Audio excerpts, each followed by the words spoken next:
design-focused HBCU in the nation.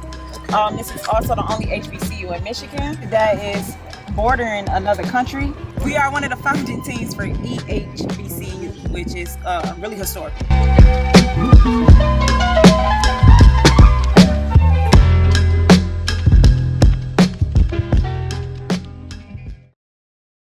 And so I started as a K-12 teacher.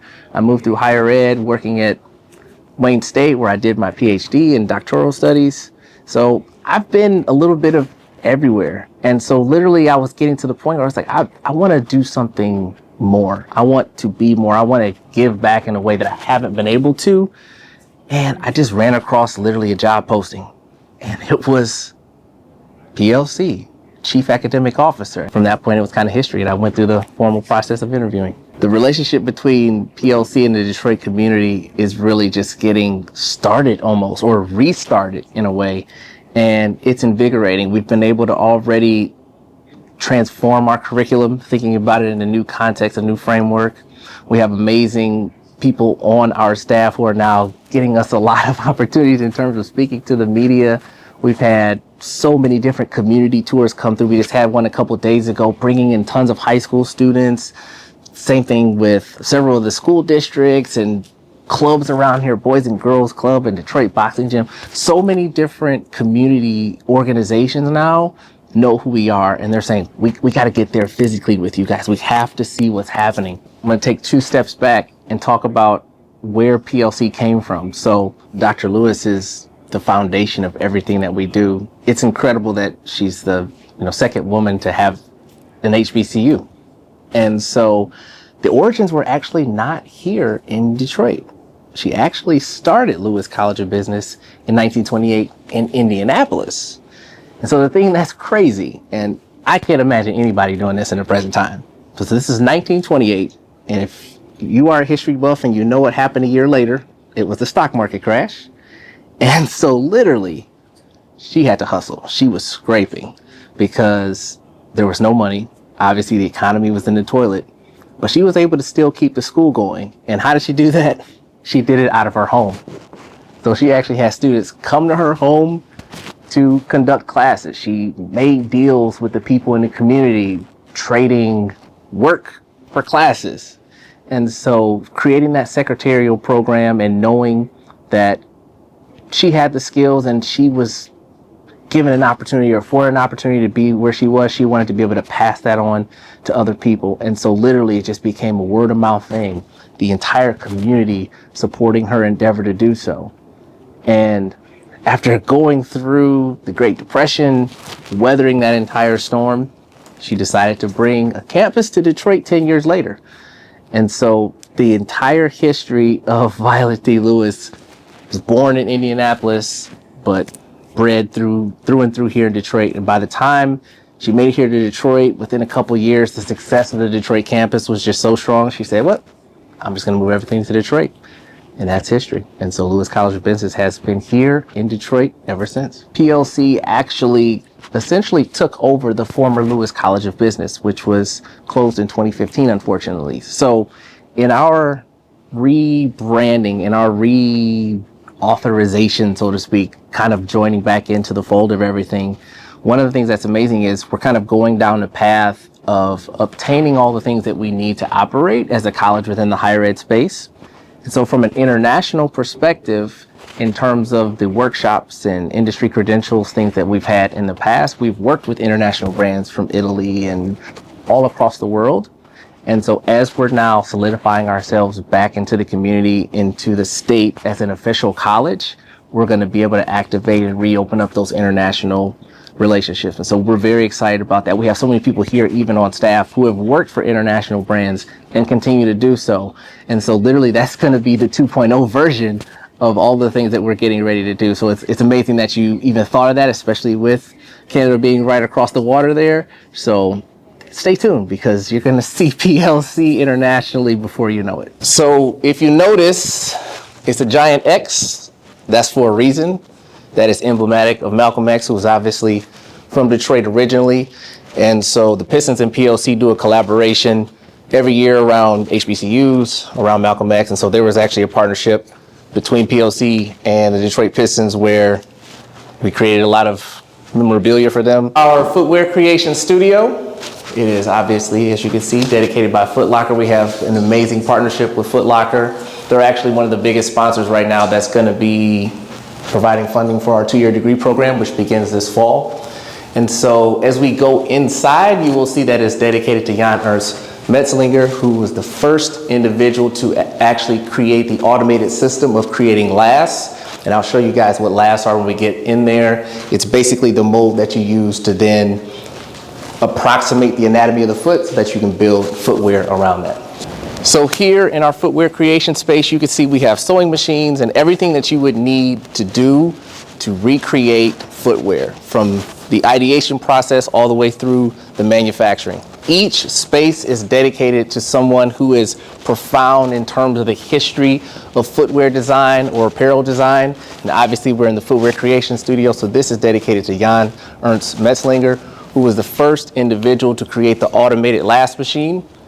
And obviously, as an HBCU, we want to celebrate the stories of the people that are from the diaspora. And so obviously, given his contributions to footwear and the fact that we're basically still using that same technology today speaks volumes. As I mentioned before, that Jan Ernst Metzlinger was the first individual to create the automated lasting machine.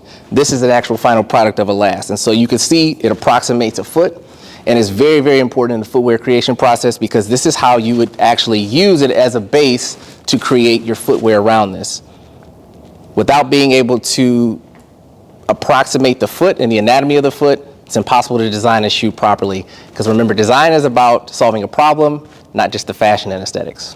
This space is dedicated to Wilson Smith, who, it's amazing that he was basically the first person of the African diaspora that was a footwear designer in the United States. And so he came up through Nike, through Jordan. He's designed shoes all the way from Serena Williams to Andre Agassi, pretty much anybody you could think of. And so he actually just recently retired from Nike, but he's still very active in terms of trying to give back to the community, trying to build up the future of new footwear designers.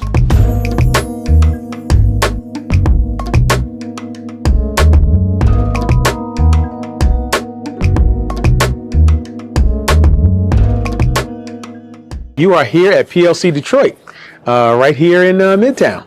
Actually, Corktown, my bad. But who we are and what we do. So again, me, E. Scott, I'm actually the instructor here actually at PLC. I teach footwear to a whole new generation of young students who want to learn about it. I've been in the industry for over 30 years, right? So I've worked for the likes of Nike, Reebok, Under Armour.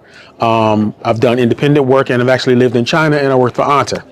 Came back here in 2021, only to join the PLC team here in 2022.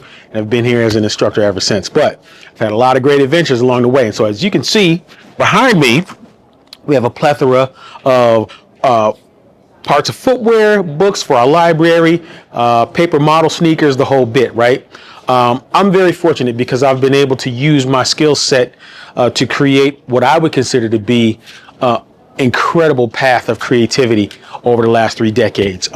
When I worked at Reebok, I had the privilege of working with Shaquille O'Neal, aka H.A.C. And of course, we do have a size 22 right here. This is his actual shoe right here that you can see. He actually did sign it, which is great.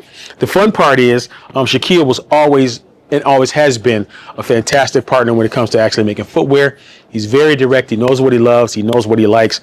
And it was always kind of my job and the job of the team that I worked alongside with, developers, engineers, brand people, to make sure that he got what he needed. I spent about 7 years at Reebok. As soon as that was over, I transitioned and actually went to Nike, which was, again, another great opportunity. In about 2003, the summer, I got the call to actually start working with Michael Vick. And of course, back then he was just left Virginia Tech, jumped into the National Football League, and had 1 year under his belt. And the opportunity to design for him was like, oh my gosh, this is a big deal. And this is where the process of creating for a professional athlete, I was like, wow, this is going to be really fun. And football is my favorite sport, so why not? So of course, we created Air Zoom Vic 1 that you see right here. which is really fun. And one of the things that I learned working with him was it was really about translating the things that he loved in footwear. He loved the Air Force Mid 1 strap. I remember asking him up close, I said, Michael, what do you want to be when it's all said and done? He said, I want to be unexpected. And I said, oh, that's a really great thing to do. So we made sure that that tagline was actually in his footwear. So be unexpected. It's actually in the strap, right? So the number one mission was to try to take everything that you could think about, personal, professional, moments, events, and translate all of that thought into the footwear that you would create, followed by Air Zoom Vic 2, right? So right after that, we say, hey, let's do it again. This time I was like, Mike, you never put your strap back together. And he was like, I like when it just hangs out. I'm like, dude, you got to protect your feet. So I said, this time I'm going to design for you, but I'm not going to give you a strap, but I'm going to give you a strap that forces you to lace up and keep your shoes tight. So what we ended up doing is we did a movable Achilles collar, right? So when he would tie the shoe up, you actually see the collar pull itself close up to his Achilles so he'd have all the support. Meanwhile, we talked about muscle cars that had the blowers on the hood. We said, hey, we're going to add that detail. Michael was super quick. So we talked about him running really fast and then juking you and then running straight again. So we put all these little small details in, right to the point of the swoosh is really big, but the swoosh is actually hidden away when you see it about 20 feet from you, right? So it just looks like a black silhouette with a white toe. And it complemented the Falcons uniform perfectly. And even to this day, we still see a handful of guys out there who will put this on and they'll go, man, I still love that shoe. And it's a nice feeling. Side note, a great friend of ours who is the chief design officer at Nike, Jason Maiden, who I love, and he's amazing. Jason was working at Nike at the time, and he said, are you going to put the 7 in the actual Zoom cage? And I said, no, I never thought about it. And he said, well, if you put it on the medial side, it'll always fit. So the best part about the shoe is on the medial side, on the outside of the right foot and the inside of the left foot is the only place that you can actually put the 7. So that's a little Jason effect right there. So the beauty of design really for me is that I've always had the privilege to work with people who have ideas and we share and we kind of collaborate on something and something good happens, right? Got to work with Steph Curry, right? This is an early version of Curry 3, right? The final didn't have the actual piece around the wing, right? But the fun part was I got to present to him.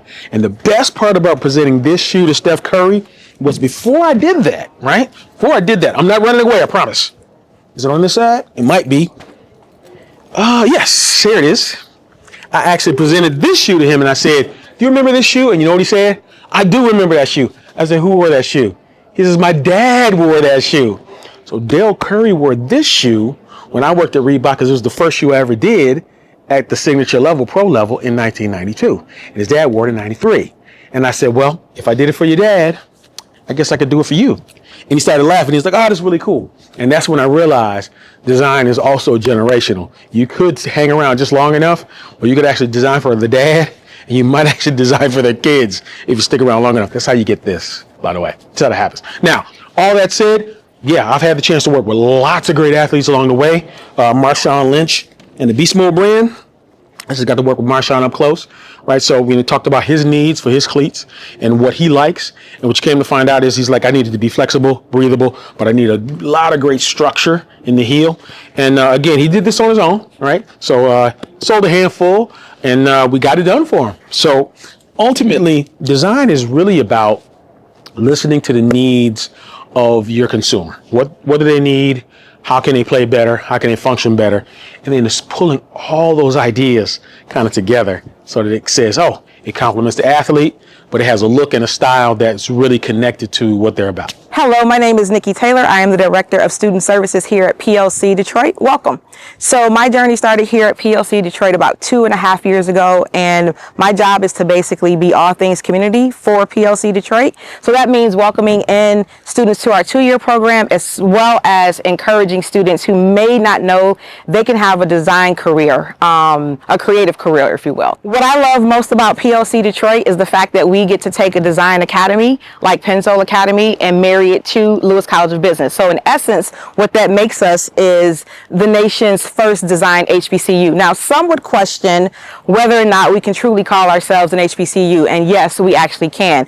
Lewis College of Business was given that designation way back when in the 1980s, I believe. And so from then, what we've done is we have taken the culture of HBCUs via people like myself. I'm a graduate of the illustrious Grambling State University, along with other people that I work with that have attended Tennessee State and Morgan State. And so what we do is we make sure that we are very intentional about making sure and certain that HBCU culture exists here. Now, in addition to that, we get to take this really cool design element and marry it to the history and the rich legacy of HBCU. So we've got design as a first, and then we've got 100-plus-year-old traditions that we stand on by definitely being Detroit's and Michigan's only HBCU. My experience as an out-of-state student has been eye-opening. I've been able to tour the city of Detroit and really realize that it's a design city, that this city has been slept on as far as creativity, as far as conventional art, design through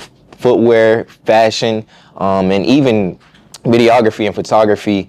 I've had the opportunity to meet a lot of people that I've been inspired by for a long time, and actually get to meet people that are like-minded with me and just continue to be able to learn from them and ask questions. And everybody here is very open, and that's what I've loved about this experience. As an out-of-state student, this experience has just been completely mind-blowing because where I'm from in Norfolk, Virginia, we don't have these type of opportunities, so this has been some really good exposure for me. Keep PLC in mind. So the fact that PLC is the only design-focused HBCU in the country and the only HBCU in Michigan, we see talented people around us all the time. It could be a friend, it could be a friend's kid, it could be a neighbor. At the heart of everything, we're born with this innate creativity of being designers. I think a lot of times as we go through adulthood, people kind of shut down our childish notions of wanting to create things or doing things. But when we lose that childlike spirit, we lose out on all the things that design the future. And so my parting thoughts to you all would be to let people know about PLC. Send them our way. Let them know that there's an outlet for you. It might not be a traditional university. It might not be the traditional path of going to corporate America or working whatever other job someone is telling you. So again, if you go to plcdetroit.com, you can email us at info@plcdetroit.org. I know it's a little bit different there. That's going to change very shortly. And you can always give us a call at 313-536-2400.